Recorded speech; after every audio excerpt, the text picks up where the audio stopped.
In the mid-2010s, a studio known for its classic movie monsters such as Frankenstein, Dracula, the Wolfman, and the creature from the Black Lagoon decided to reboot their IPs and bank in on the possibility of having a franchise. Universal Pictures' Dark Universe was born with Dracula Untold, and died shortly after, was resurrected with 2017's The Mummy, and died shortly after.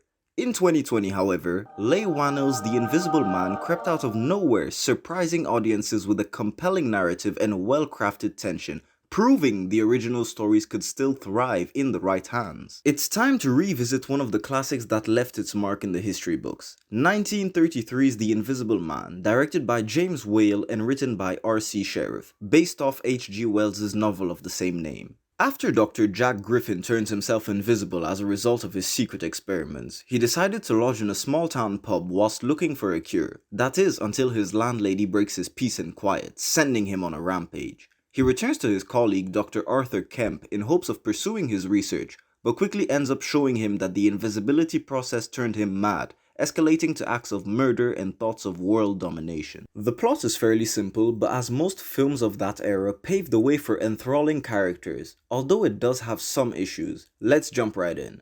The film opens with Griffin arriving at the lively Lion's Head pub in a small town, including all the stereotypes that come with said location. He's treated as an outcast, even though he casts a sort of ghostly presence on the townsfolk who constantly stare. Upon moving into his accommodation, we get our first instance of major setup that pays off in the final scenes.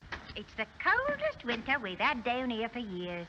They've had all the sheep and the cows in for a fortnight now.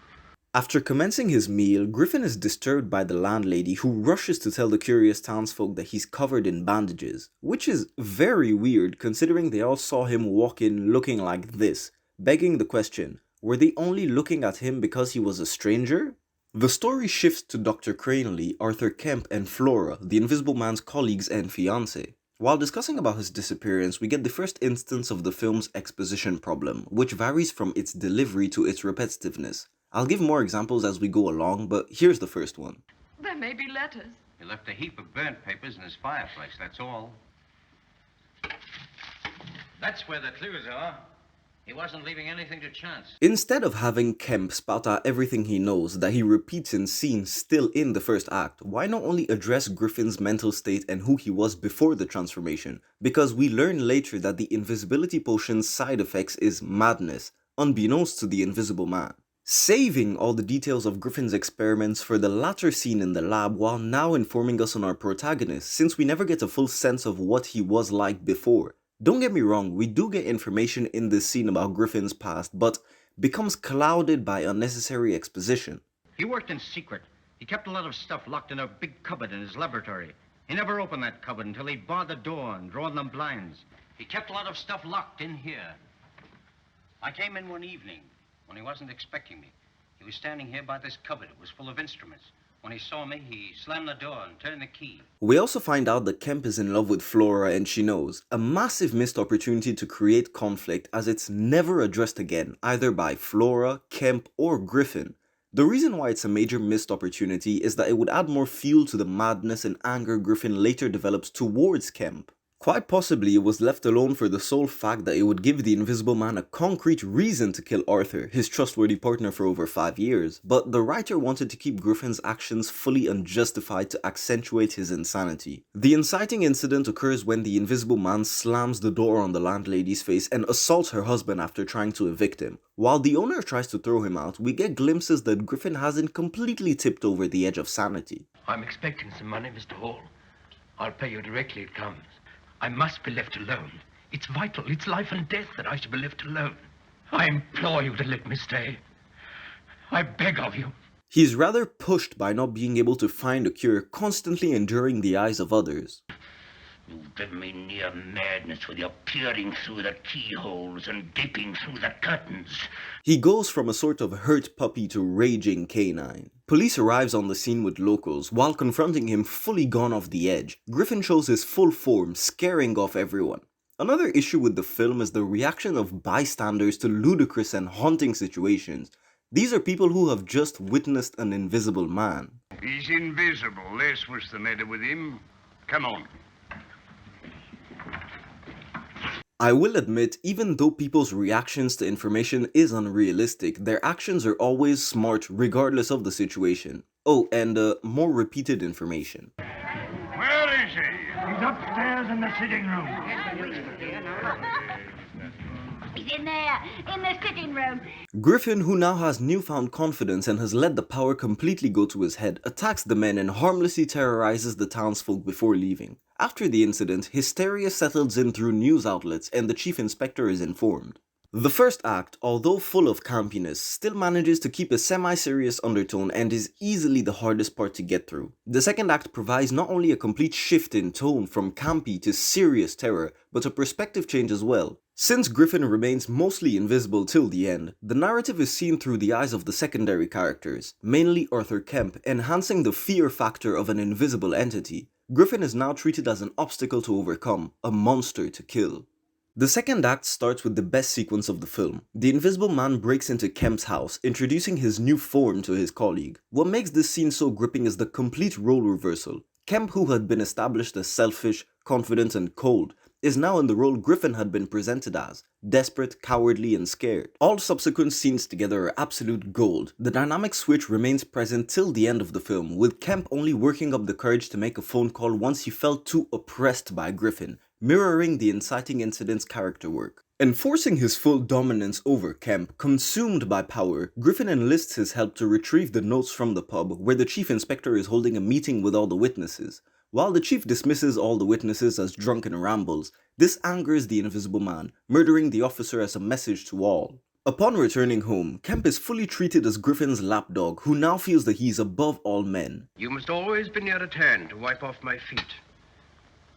You will sleep in the room opposite, and bring me some more food at 8 o'clock. After 2 calls made out of fear by Kemp to police and Cranley, the latter arrives with Flora. Oh, and more repeated dialogue. I trust you, Kemp. Who was that, Father? It was Kemp. Flora is able to bring out Griffin's human side. Griffin had done everything for her all along. He thought that prestige and money was essential not only to offer her whatever, but Flora wouldn't be seen with a nobody, although his thirst for power quickly outshines his love for her. Power, I said. Power to walk into the gold vaults of the nations, into the secrets of kings, into the Holy of Holies. Weirdly enough, she stays with him and sort of shares his enthusiasm. It's hard to tell. He still appreciates her because she doesn't show weakness or fear when around him, remaining unique in his eyes. The main issue here is that her character is one note, she just loves and worries about him, so we have nothing deeper to work with, which is another missed opportunity. Meanwhile, the police are on their way to surround the house while the country goes into mass hysteria trying to find an invisible man. After learning about the police's arrival, Griffin threatens to come back the next day and kill Kemp at 10 PM for betraying his trust. After escaping that night, the Invisible Man goes on a murderous rampage, killing over 120 people in less than 24 hours. The Invisible Man has been reported in 100 different places. The police up their game, setting traps with loose dirt, big nets and spray paint while waiting for Griffin's arrival. Everyone now fears the Invisible Menace. The plan backfires, Kemp was murdered, and the Invisible Man roams free. Sadly, his location was found and law enforcement was able to take him down, bringing most of the setups to their payoff.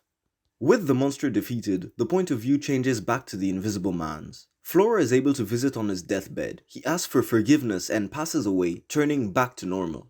Interestingly, it echoes back to the beginning of the film where as an invisible man he was constantly looked at by all, a godlike being. Upon being stripped from his gift, so was he of his importance. As he fades away, nobody looks at him anymore.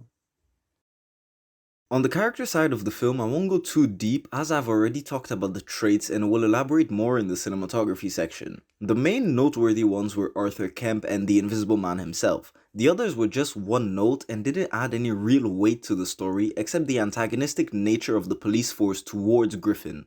Kemp only stood out when the second act started. He felt like a stereotypical rich, egocentric scientist until the role reversal, despite remaining selfish in nature till the very end. Where is Dr. Griffin? He's gone away. It is Griffin! What's the good of concealing it? It's Griffin! And he's threatened to murder me. He was chosen as the voice of morality and reason in the story, which made his character much more compelling, because if he's the person chosen to represent those virtues, then what the hell is our hero supposed to be? At first, I wasn't sold by William Harrigan's performance, but as I've said before, once the second act kicks in, his acting goes into overdrive and grips you to his final moments.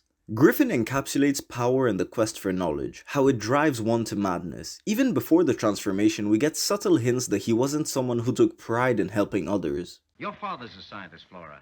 He's discovered more about preserving food than any man living, and Jack and I were employed to help him. That's a plain, straightforward job. It's not romantic, but it saves hundreds of deaths and thousands of stomach aches. The chemicals probably didn't drive him mad, but intensified his prior hunger for power and dominance. He doesn't feel the need to act human, not wanting to wear clothes for himself, but merely to accommodate others. He was the most interesting character to watch because he's treated in such an extremely subtle or very crude way, depending on the scenes, mirroring his journey throughout the film. The costume design is simple, but absolutely top-notch, blended with Claude Rains' impeccable Oscar-worthy performance.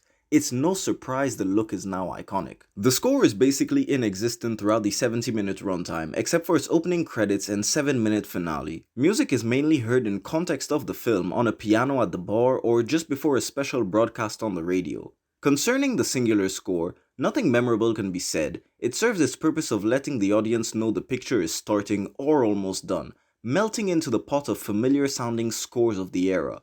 Today we'd call it stock music of old films, which is rather disappointing considering it came out the same year as the monstrous King Kong soundtrack orchestrated by Max Steiner. Nonetheless, the lack of score lets the material and acting thrive to its full extent, also showing off very convincing and precise sound design, making the Invisible Man feel present in every scene. On the cinematography side, a few simple tricks are used to enhance aspects of the character. On the one hand, the Invisible Man, when masked, is constantly framed as separated from the others, on an opposing side of the room, disconnected, increasing his sense of loneliness. To add to this, when he remains clothed, he never physically touches anyone except the pub owner during the inciting incident and reunion with his fiancée, the former heightening his desperation and violence, while the latter exposes his compassionate and humane side, showing the character's capability of both. On the other hand, when Griffin is invisible, all other characters are center-framed, even when we know he's in the room, accentuating his power and control as if he were surrounding them from all sides at once, contributing to their sense of claustrophobia and hysteria. He may be here now, beside us, or in the garden, looking through the window, or in the corner of my bedroom, waiting for me. He may be standing beside us now. He may be standing there beside you, listening.